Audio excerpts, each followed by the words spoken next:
इतिहास के जनक हेरोडोटस हैं। इन्होंने हिस्टोरिका नामक पुस्तक लिखी है। प्रागैतिहासिक काल वह काल जिसके लिए कोई लिखित सामग्री उपलब्ध नहीं है और इसमें मानव का जीवन अपेक्षाकृत पूर्णतः सभ्य नहीं था, प्रागैतिहासिक काल कहलाता है। इस काल को 3 भागों में विभाजित किया गया है। पूरा पाषाण काल अज्ञात काल से 10,000 ईसा पूर्व तक, मध्य पाषाण काल 10,000 ईसा पूर्व से 4,000 ईसा पूर्व तक, नव पाषाण काल 4,000 ईसा पूर्व से 2,500 ईसा पूर्व तक।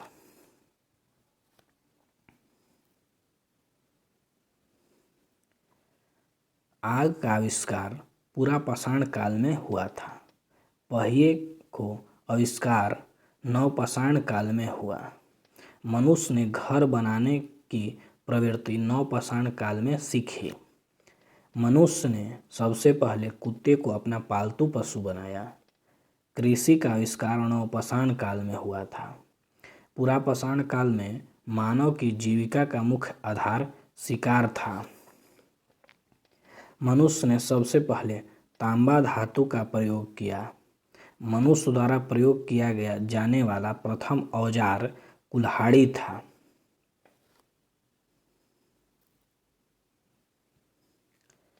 कृषि का प्रथम उदाहरण मेहरगढ़ से प्राप्त हुआ है। भारतवर्ष शब्द का सर्वप्रथम उल्लेख हाथी गुम्फा अभिलेख में मिलता है। मनुष्य द्वारा बोई गई सबसे पहली फसल जौ थी।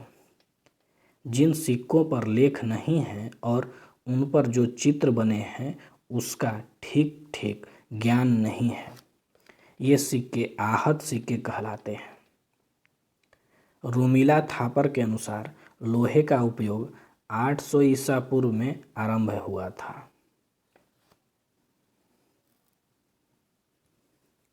प्रमुख वेद। भारत के सबसे प्राचीन ग्रंथ वेद का शाब्दिक अर्थ है ज्ञान। वेदों की संख्या 4 है। ऋग्वेद, यजुर्वेद, सामवेद और अथर्ववेद। ऋग्वेद यह सबसे प्राचीन वेद है। इसमें 10 मंडल, 1028 सूक्त तथा 10,462 ऋचाएँ हैं।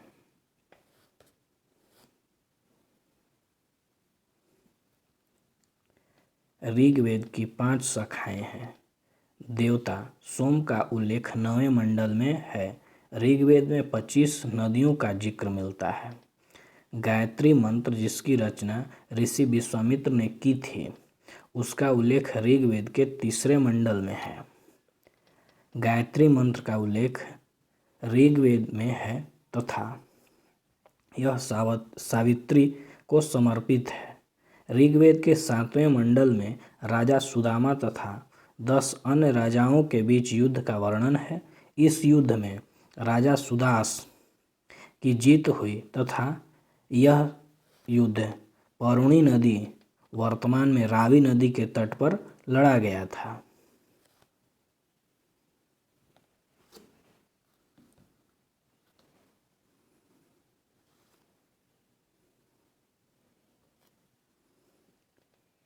यजुर्वेद। यह वेद गद और पद दोनों में लिखा गया है। इसके 2 भाग हैं, कृष्ण यजुर और शुक्ल यजुर्वेद। सामवेद। इस वेद में संगीत की जानकारी मिलती है, इसीलिए इसे भारतीय संगीत का जनक कहते हैं। सामवेद में कुल 1549 ऋचाएँ हैं, जिसमें मात्र 78 ही नई हैं। शेष ऋचाएँ ऋग्वेद से ली गई हैं। अथर्ववेद।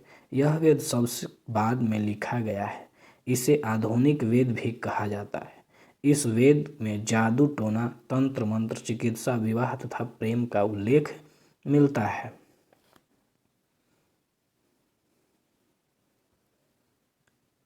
अथर्ववेद की 9 शाखाएं पिप्पलाद और शौनक, ये 2 शाखाएं अधिक प्रचलित हैं। अथर्ववेद को ब्राह्मण वेद भी कहा जाता है। इसमें ये बताया गया है कि सभा तथा समिति प्रजापति की 2 पुत्रियां हैं। वेदांग की कुल संख्या 6 है। शिक्षा, ज्योतिष, व्याकरण, कल्प, निरुक्त और छंद। पुराणों की संख्या 18 है।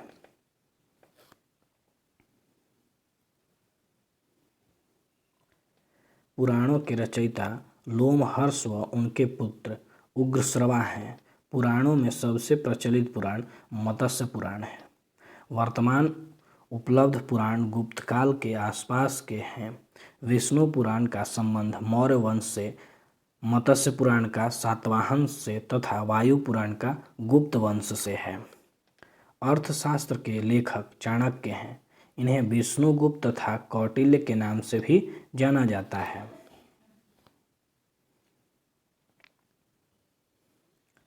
अर्थशास्त्र एक राजनीतिक शास्त्र है जिसमें मौर्यकालीन इतिहास की जानकारी है। राजतरंगिणी पुस्तक के लेखक कल्हण हैं। इस पुस्तक में कश्मीर के राजाओं का इतिहास है। अष्टाध्यायी पुस्तक के लेखक पाणिनि हैं। यह संस्कृत व्याकरण की पुस्तक है। सबसे प्राचीन स्मृति मनुस्मृति है। इसके लेखक मनु हैं।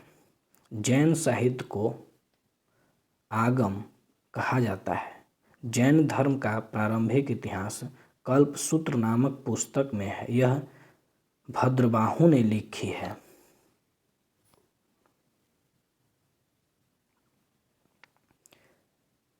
जागत कथाएं बौद्ध धर्म से संबंधित है।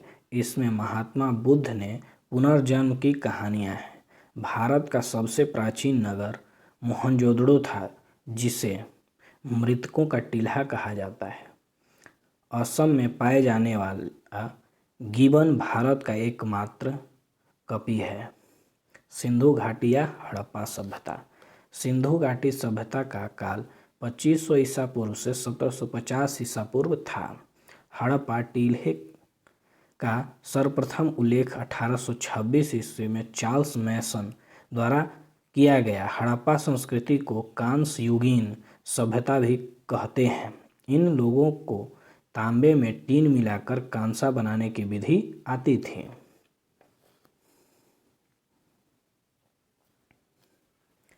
सिंधु घाटी सभ्यता की खोज राय बहादुर दयाराम साहनी ने की थी। इस सभ्यता के मुख्य निवासी द्रविड़ तथा भूमध्य सागरीय थे। यह एक नगरीय सभ्यता थी।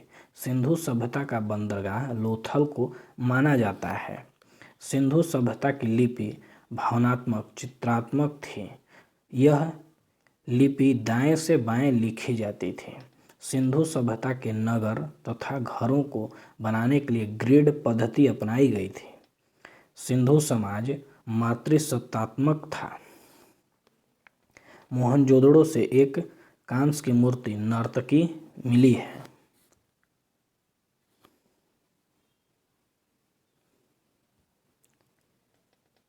ये लोग मिठास के लिए शहद का प्रयोग करते थे। सैंधववासी दशमलव प्रणाली पर आधारित बाटों का प्रयोग करते थे। लोथल में मिट्टी से निर्मित घोड़े की प्रतिमा प्राप्त हुई है। यहाँ गाय के साक्ष्य नहीं मिले हैं। सैंधववासी बत्तख को अत्यधिक पवित्र मानते थे। जोते हुए खेत के साक्ष्य कालीबंगा से प्राप्त हुए हैं। नक्काशीदार ईंटों के प्रयोग का साक्ष्य कालीबंगा से प्राप्त हुआ है।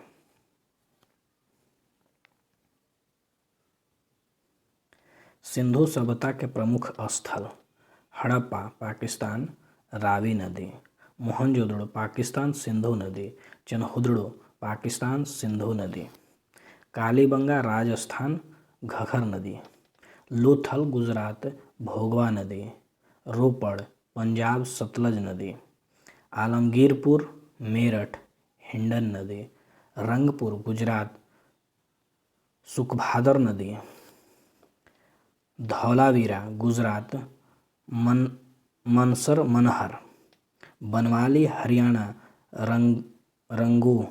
रंगोई नदी, सुतगेंडोर पाकिस्तान दासक नदी।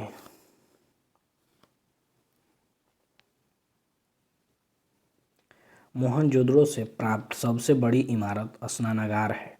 इसकी मुख्य फसल गेहूं और जौ थी और ये सूती वस्त्र ऊनी वस्त्रों का प्रयोग करते थे।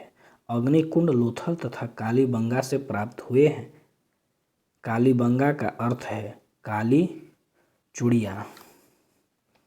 मनके बनाने के कारखाने लोथल और चनहुदड़ो से प्राप्त हुए हैं। चावल के साक्ष्य लोथल से प्राप्त हुए हैं। हड़प्पा की मोहरों पर एक सींग वाला पशु का चित्र है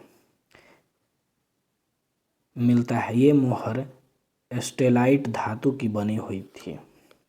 सिंधु सभ्यता के लोग मातृ देवी की पूजा करते थे और पशुओं में कुबड़ वाले सांड की पूजा करते थे।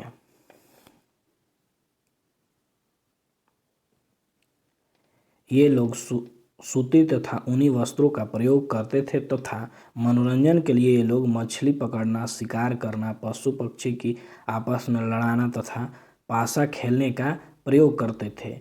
इनको तलवार का ज्ञान नहीं था और आग में पकी हुई ईंट को टेराकोटा कहा जाता था। सिंधु समाज में पर्दा प्रथा तथा वेश्यावृत्ति भी प्रचलित थे। सिंधु सभ्यता के लोग लाल मिट्टी के बर्तन बनाते थे तथा उस पर काले रंग के डिजाइन बनाते थे।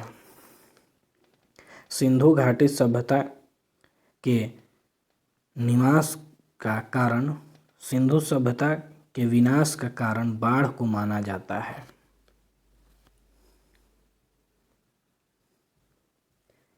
वैदिक सभ्यता।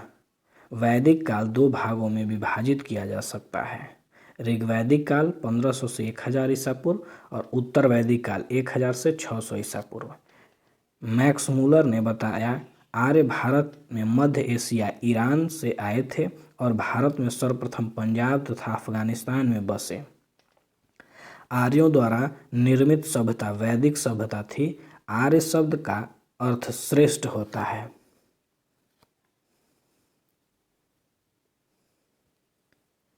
आर्यों की भाषा संस्कृत थी और यह ग्रामीण सभ्यता थी। प्रशासन की इकाई को 5 भागों में बांटा गया था: कुल, ग्राम, विष, जन और राष्ट्र। ग्राम के मुखिया को ग्रामीण कहते थे। विष का प्रधान विषपति कहलाता था तथा जन का शासक को राजन कहते थे। सभा एवं समिति राजा को सलाह देने वाली संस्था थी। स्त्रियां दोनों में भाग ले सकती थीं। युद्ध के लिए गविष्टि शब्द का प्रयोग किया गया है जिसका अर्थ है गायों की खोज।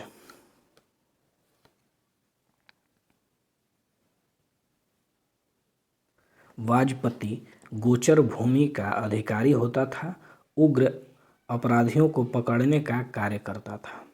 ऋग्वैदिक समाज को व्यवसाय के आधार पर 4 वर्गों में बांटा गया: ब्राह्मण, क्षत्रिय, वैश्य और शूद्र।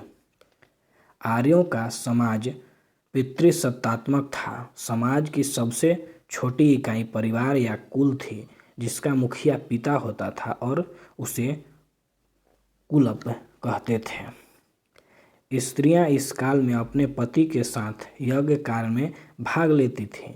बाल विवाह तथा पर्दा प्रथा का प्रचलन नहीं था।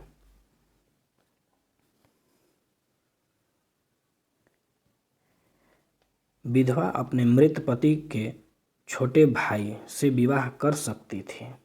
जीवन भर अविवाहित रहने वाली महिला को अमाजू कहा जाता था। आर्यों का प्रिय पेय पदार्थ सोमरस था। यह वनस्पति से बनाया जाता था। उपनिषदों की संख्या 108 मानी जाती है। आर्यों का मुख्य व्यवसाय पशुपालन और कृषि था। तंबाकू का ज्ञान वैदिक काल के लोगों को नहीं था। आर्यों का प्रिय पशु घोड़ा और प्रिय देवता इंद्र थे। ऊनी कपड़ों के सामूल्य तथा पेशक कढ़े हुए कपड़े को कहते थे।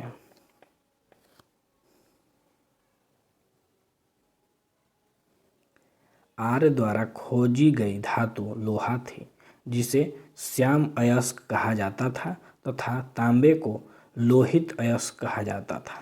गाय की हत्या करने वालों के लिए मृत्युदंड तथा देश से निकालने का प्रावधान था। ऋग्वेद में उल्लेखनीय सभी नदियों में सरस्वती नदी को सबसे महत्वपूर्ण तथा पवित्र माना गया है। ऋग्वेद में गंगा नदी का उल्लेख 1 बार तथा यमुना का उल्लेख 3 बार हुआ है। इसमें सिंधु नदी का उल्लेख सबसे अधिक बार हुआ है।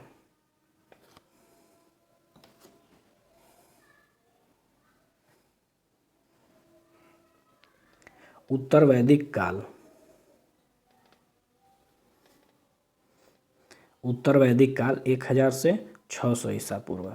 उत्तर वैदिक काल में इंद्र के स्थान पर प्रजापति देवता सबसे प्रिय हो गए। उत्तर वैदिक काल में वर्ण व्यवस्था जन्म के आधार पर तय होने लगी। उत्तर वैदिक काल में हल को सिरा तथा हल रेखा को सीता कहते थे। सत्यमेव जयते मंडूकोपनिषद से लिया गया है। उत्तर वैदिक काल में कौशाम्बी नगर में पहली बार पक्की ईंटों का प्रयोग किया गया। महाकाव्य 2 हैं, महाभारत, रामायण, जबकि संस्कृत में 8 महाकाव्य हैं।